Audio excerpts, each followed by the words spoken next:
I know this is just a regular house. Like, there's nothing special to this house. And then the specialness happens, and I'm there. And I know I gotta leave, but I ain't gotta leave before I see who comes. Because that's my job as a reporter to the people, and I said coming in that's what I was going to do. I was going to be unbiased. In relation to Jay-Z, it says in approximately 1996, redacted resided with redacted in redacted. An unknown man abducted her from her home when she later awoke in the presence of Harvey Weinstein and Sean Carter. That's the thing. That's not a simple conversation, and it's not an easy conversation to have, because I fell for the same crap that everybody else fell for.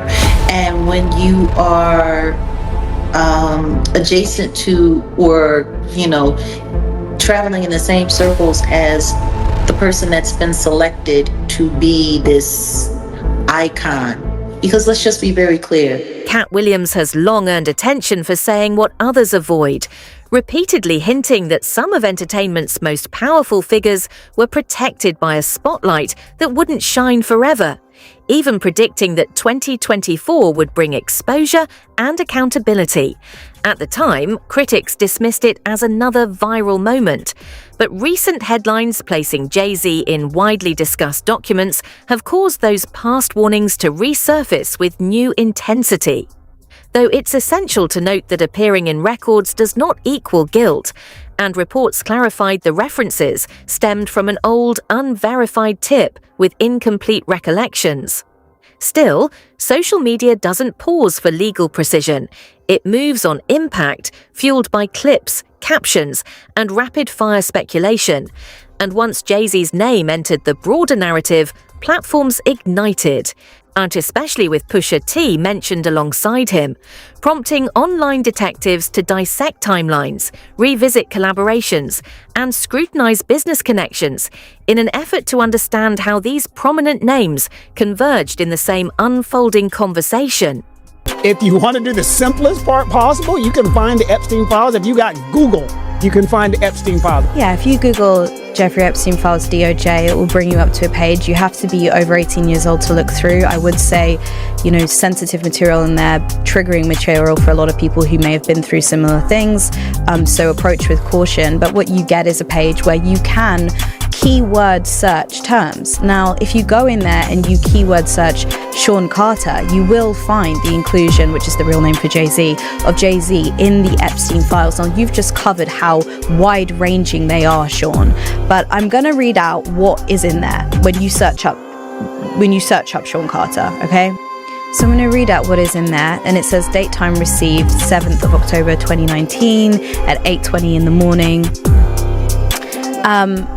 It says, in approximately 1994, redacted revealed herself to redacted as a past victim of sexual abuse by Epstein. Redacted described the abuse occurred during parties. The next section is redacted, further identifies a few other redacted names. Now, in relation to Jay-Z, it says in approximately 1996, redacted resided with redacted in redacted. An unknown man abducted her from her home when she later awoke in the presence of Harvey Weinstein and Sean Carter, stage name Jay-Z.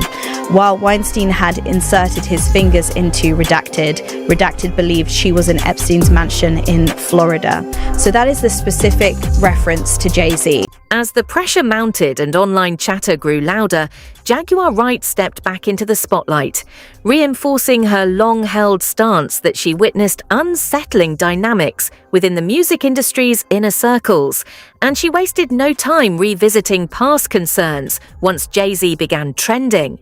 In her recent remarks, she pointed to artists who entered the business at a very young age and found themselves navigating spaces dominated by powerful executives, referencing figures like Aaliyah, Foxy Brown, and Beyoncé, and urging the public to re-examine how young some of them were during pivotal stages of their rise. It is crucial to underscore that these statements are not supported by new legal conclusions, and remain part of ongoing online debate and long-circulating speculation.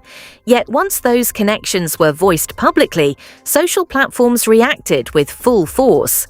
Archived clips resurfaced, timelines were dissected, and users began compiling past interviews and industry moments, determined to draw their own conclusions from the digital trail. Jag, with Jay-Z and his situation, as far as the early Jay-Z, you see him with Aaliyah Young, of course, goes to Dame Dash next. You see him with Foxy Brown. You see the maturation of Beyonce and him getting with Beyonce. You see Rihanna at a young age. Is it more so, and you were young as a singer, is it more so that, when you're in this industry, men are going to most likely talk and date their peers? And it's just that technically all the new rising stars at that time Are babies. were just young women, just young kids. Babies. Being ran around by grown men. Babies. I got offered my first record deal when I was 13 years old. I got offered another one when I was 15. I'm so grateful that my father said no. I ended up not signing a record deal until I was in my early 20s. And as young as that is, looking back now, at least I was a legal adult. Most of these girls, they get moved around and touched around very early on. And, and the people that have control of everything are untouchable. So how do you argue with that? How do you argue with that? Imagine a teenage girl in an office alone with someone that says either you're going to sign this contract or you're going to go out the window. Like, even as a joke, that's not cool. With no lawyer there to look over the contract. No one. Just you and this adult. You're not even a citizen of the country you're in. Yeah, you said your father stepped in. Do you put a lot of blame on the parents of artists who aren't there in the rooms where... No disrespect, but parents who turn their kids over to this industry, yeah, nah. I don't want to seem judgmental, but they seem to be more concerned with the wealth that comes along with and the privilege that comes along with than what's actually going to happen to their child. And it's funny because a lot of them, they're just in absolute complete denial. They don't even want to believe, that they signed their kids up for this. Oh, well, they promised me this and they promised me that. Yeah. Strangers promised you. Ooh, then that means something. Yeah, there's a viral video of Rihanna winning her. Man, that's why I said, I'm bored.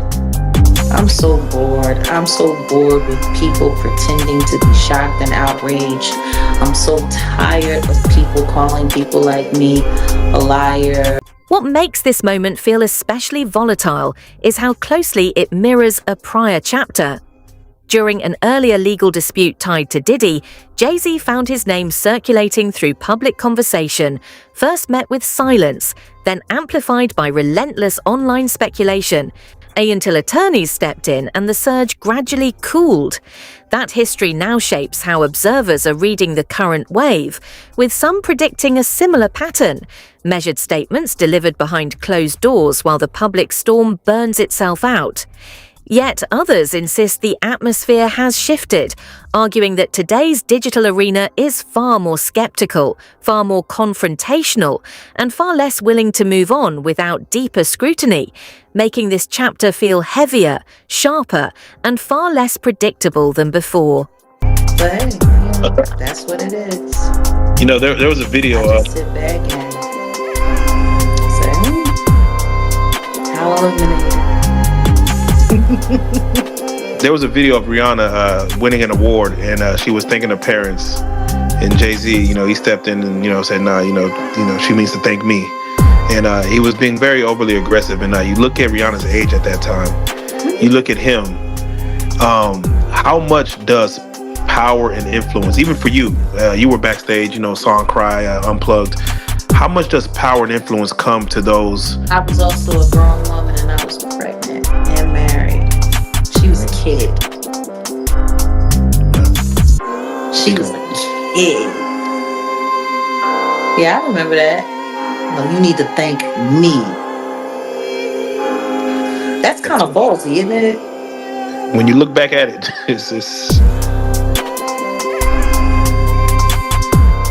hypothetically, Jay-Z leaves the country right now. He goes Russell Simmons. He could. He could do that. He's a quiet man regardless, so it doesn't quite matter if he's here or not. I mean, Jack, did he leave the country? Because that's what everybody's saying. That's what everybody's saying, but you know what? Who knows? The truth is, he should be here this weekend. As these threads converged, the internet reignited. Old photos reappeared, archived interviews were sliced into viral clips, and timelines were dissected with forensic intensity as users revisited when Beyoncé first crossed paths with Jay-Z, debating her age at the time and reframing the conversation around industry power structures. The focus quickly expanded beyond a single document mention into a wider examination of influence, mentorship, and age differences within elite entertainment circles. And when Gandil entered the dialogue, his remarks injected yet another layer into an already combustible atmosphere, shifting the narrative from isolated references to a sweeping, high-stakes discussion about authority, access, and accountability in the upper ranks of the business. Now accused of a 13-year-old girl in 2000 along with Sean Diddy Combs. Now, this lawsuit was originally filed back in October in the Southern District of New York, listing Diddy as the defendant. But it was just refiled today to include Jay-Z now, whose real name is Sean Carter. Of course, he's the husband of Beyoncé. The anonymous accuser alleging the assault occurred after she was driven to an after-party following the MTV Video Music Awards. The suit says she was offered a drink that made her feel, quote, woozy, lightheaded, and felt like she needed to lie down. Shortly after, the suit claims Jay-Z and Diddy entered the room where she was resting, eventually sexually assaulting her. And now, just in the last hour, we are hearing from Jay-Z and his team of lawyers. They are denying the claim and say that they are the victims of blackmail, saying, quote, I will not give you one red penny, and my only heartbreak is for my family. Joining us now to break this all down as it's happening, News Nation Law and Justice contributor, former FBI Special Agent Jennifer Coffendorfer. Jennifer, thanks for staying with us on this. Absolutely. Thanks for having me. And so we just received a response from the victim's lawyer, really just in the last few minutes. Take a look. This is on social media. A lawyer, Tony Busby, saying Jay-Z has, quote, tried to bully and harass me and this plaintiff, but his conduct has had the opposite impact. He goes on to say that the allegations speak for themselves and he will let the facts come out in court, not in the media. What do you make of this real-time back and forth that we're seeing between these two parties tonight? Well, it is interesting, and I think it's because Jay-Z came out so strongly and said, listen, I'm going to go after you, and then he filed a suit quickly on the heels of the other suit against Busby and the accusers. So because of that, you're seeing this taunting sort of back and forth in the media. Do you believe that we may see Jay-Z face a judge? And if so, when would we see him in court? Any indication there yet? Well, we're definitely going to see him, I believe, on this suit. There are so many details. You know, they describe a house, a driveway, another woman being there. They discuss about a driver taking her. So she's locked into this story now, and that means there could be additional witnesses to corroborate her story or refute the story. Yeah, I know you've mentioned the specificity of the details really stand out to you in this filing. Do you find it strange that the filing originally did not include Jay-Z, just Diddy, and now Jay-Z is suddenly added today? I mean, does that make Jay-Z's addition in any way less credible, or is this not in fact so unusual? It's not unusual when they're still digging up information and facts to prove the allegations that they're trying to make. In addition, remember, this 13-year-old says there's a female there. That has not been disclosed either. That will be very interesting because she could be culpable in this as well. Yeah, that is interesting. Do you expect we are going to be seeing other celebrity names added and refiled in other lawsuits involving Diddy? I do. I think this really has a web that wraps around many different people, and I think we're going to see a lot more people named. Tell me more about the details of any potential blackmail. We do see Jay-Z and his team really coming out swinging, making that allegation. Wouldn't that be a fairly easy allegation to prove? I mean, if in fact Busby reached out trying to blackmail him, wouldn't they have the receipts for that? Well, what happened was Busby reached out and offered a mediation session, said that his client was amenable to that. I think that is what Jay-Z is sort of extrapolating as being some sort of, extortion or bribery situation. And really, that shouldn't be seen in that light. Jennifer Coffendorfer, I know we'll be tracking this. Appreciate your time tonight, as always. As the story kept climbing the trending charts, the digital aftershock was impossible to dismiss. Analytics pages reported that both Jay-Z and Beyoncé shed thousands of followers within days of the renewed scrutiny. And in today's industry, that metric isn't vanity. It's a live barometer of public sentiment, a sharp drop signaling a shift in perception. The intrigue deepened as screenshots spread online, alleging subtle distancing from prominent artists and major corporate brands, with claims that certain high-profile accounts were no longer visibly linked to Jay-Z. And although no formal statements of condemnation were issued, the optics alone fueled intense debate, proving once again that in the digital arena, perception moves markets, narratives travel fast, and silence can speak just as loudly as any headline. In the J, right? How you feel about that statement that him and his lawyer came in? Well, I think that his lawyer did a great job, somewhat, with the information that he had. I know people in the industry, been around for a long time, was there when he first started dating Beyonce at 17, 18, he was 30-something. You didn't know his age. I look back and see how old Jay-Z was. I think Jay-Z was born in like 69 or 67, something like that, 67 right there, 69. I think he was born in 69. Beyonce, they said she was born in 81. You understand? But back then, in 81, when we was in the club together, 98, 99, she wasn't even supposed to be in the club, but she was in the club. It was Club Eugene, and Jay was dating her. And at that time, if you look at Jay's age, he was about 30 years old. So, isn't she still somewhat a child? To me, she is. But I guess they protect child. That's how you protect a child. You know, dating her at the age of 30-some years old, and she's 17, 18 years old. If that's her true age. We really don't know her true age because Gabrielle Union said she went to junior high school with her, and Gabrielle Union is considered 6-7 years older than Beyonce age that she getting. So we really don't know. Then came the spotlight of the Super Bowl, and instead of retreating, Jay-Z stepped into one of the world's most visible stages, arriving with his daughter, calm, smiling, and outwardly unfazed. The timing ignited instant debate, with some reading it as unshaken confidence and others viewing it as deliberate image control. But what drew equal attention was who wasn't beside him. Beyoncé's absence became its own headline, triggering a fresh surge of online theories as social platforms buzzed with questions about whether the powerhouse duo was strategically separating appearances to manage perception. No official statement suggested strain or division, yet in the digital age, confirmation is optional.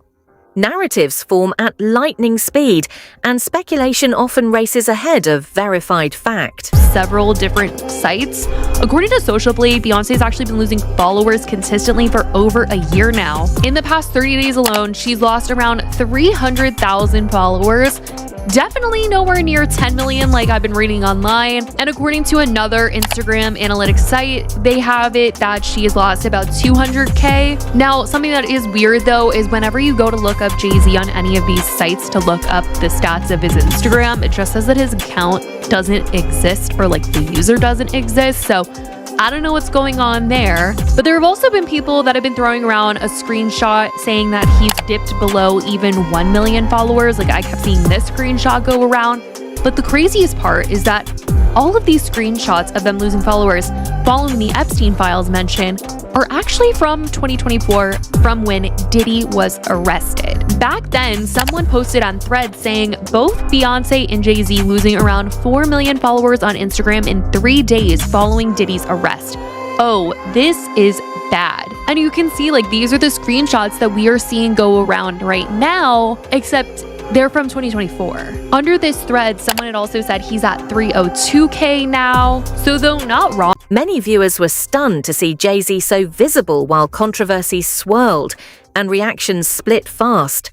Some applauded the confidence, others questioned how he could move so publicly as if the noise didn't exist. On clips from the Super Bowl circulated with captions framing him as still outside, still bold, turning his appearance into a statement rather than a sideline moment. And analysts began arguing it may have been more strategic than spontaneous, noting that when public scrutiny targets character, a carefully framed family setting can subtly recalibrate perception. Standing beside his daughter on one of the world's largest stages projected fatherhood, composure, and stability. An unmistakable visual counterweight to online speculation, reminding audiences of his identity beyond boardrooms and recording studios, while critics maintained that figures operating at that level rarely leave image to coincidence, especially when optics can speak louder than any formal response. Super Bowl Sunday is a family affair for Jay-Z, with daughters Blue Ivy and Rumi Carter by his side. On February 8th, the music mogul, whose company Roc Nation is overseeing the halftime show for the 7th year in a row, has some very special VIPs join him for Super Bowl 60 at Levi's Stadium in Santa Clara, California. 14-year-old Blue Ivy arrives ready to celebrate, jumping for joy in photos while wearing a black Letterman jacket, sunglasses, and jeans. Little sister 8-year-old Rumi kept it adorable in a white tee and a pink bunny backpack. Beyonce, who also shares Rumi's twin brother Sir with Jay-Z, sits this one out, making it a sweet dad and daughter's day. And this has become a Super Bowl tradition for the trio. Blue and Rumi also stepped out with their dad back in 2024 for the big game in Las Vegas, walking hand in hand on the field, with Rumi waving to fans like a natural. Whether the Super Bowl appearance was spontaneous or strategic, it undeniably redirected part of the narrative. Suddenly, the focus wasn't just on documents and allegations, but on symbolism, timing, and image control surrounding Jay-Z. Meanwhile, Jaguar Wright escalated the conversation, arguing that moments like this are rarely accidental, and that influential figures anticipate waves of scrutiny, preparing counter-narratives long before headlines hit, suggesting that what looks chaotic to the public may in fact be carefully managed behind closed doors, with timing serving as the ultimate lever. When one story surges, another distraction emerges. When pressure builds, a new focal point appears. Although there is no verified evidence confirming such coordinated orchestration, as the theory strikes a chord with audiences already skeptical of powerful institutions, reinforcing the belief that in high-level arenas, perception is not just defended, it's engineered. He came out with his children, no show for Beyonce. Don't know why she didn't attend. I'm really confused. People are saying because she's having issues with Jay-Z, but when it's time for a united front, the Carters know how to play that card very well. So I don't think that them having any issues would reflect on the Super Bowl. Perhaps she just wanted to sit this out. Perhaps it was a stronger PR message. To be honest with you, I think Jay-Z runs that relationship anyways. I don't think she really has a say in most outside of, you know, artist direction on her career, if you want to call it that. But I think that it's also more powerful PR-wise for Jay-Z to be seen with his children in the moment of time where these Epstein saga is all happening. It's quite similar to last year with the Busby lawsuit. They know how to maneuver, so they've learned from that, and it's the same time, you know, era, first quarter of the year. And so I guess it's more powerful for Jay-Z to be seen with his two daughters, and him playing more of the father figure is what these images give, as opposed to Beyonce also being there. You could say that with Beyonce there gives a family unit. Whilst I agree, I do think that PR-wise this would be more powerful, showing him with his daughters. But again, he's wearing that statement, the game needs me. He's come to repeat that to remind people that he's not going anywhere. I still run, you know, the NFL. The NFL are posting everything about me. My daughters are here looking beautiful. I'm playing Father of the Year. You guys can't get rid of me as much as you want to. Whatever targets are on my back. So this is again another strong message that Jay-Z is putting forward, and of course he would use the Super Bowl to do this because all eyes are on the Super Bowl. It's one of the most watched events in the world.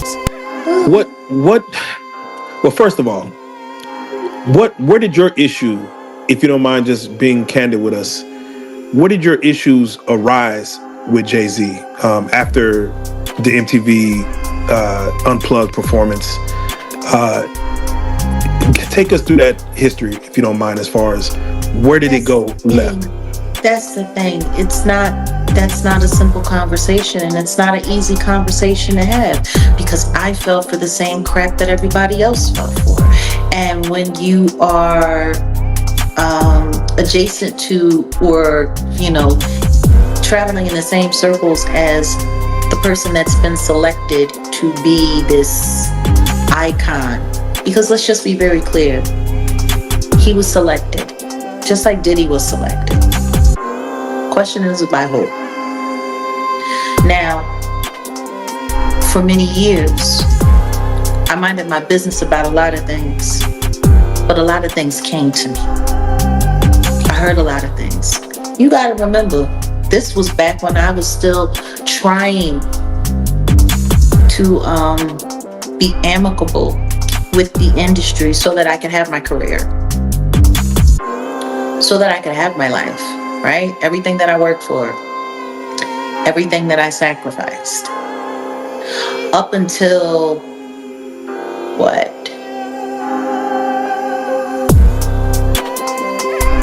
2016, 2017, I was still ignoring a lot of things. A lot of things. It wasn't until I couldn't ignore it anymore because I realized this ain't going nowhere. And then when I started seeing exactly how dangerous things had become, it was very simple. It's either you're going to speak up, or they're going to keep getting away with it, or you're going to get handled up on regardless because you're not playing along the way you should be playing along. Like that's how this works. Like, the people that get rewarded are the people that keep the secrets, the people that are quiet, and the people that lie for them. The people who get a pass are the people who pretend that like they don't know what's going on, and then the people that speak up are the people that, you know, get persecuted, get framed, get trashed, you know, are forced to go broke, you know, that kind of shit. So yeah, like, I cannot say that it was an overnight process. I was hoping.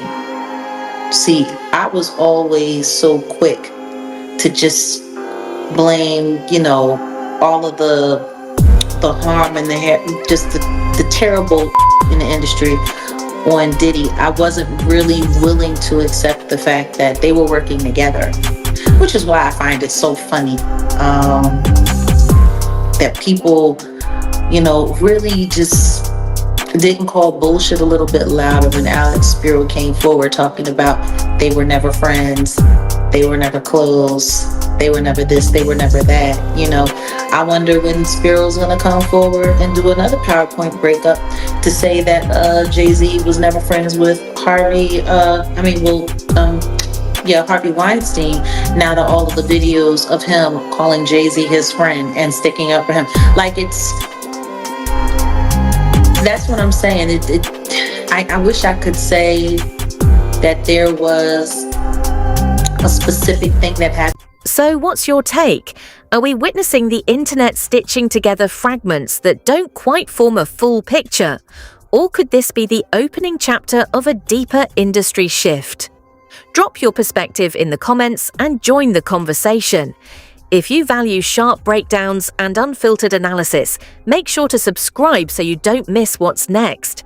Stay informed, stay critical, and as always, stay sharp.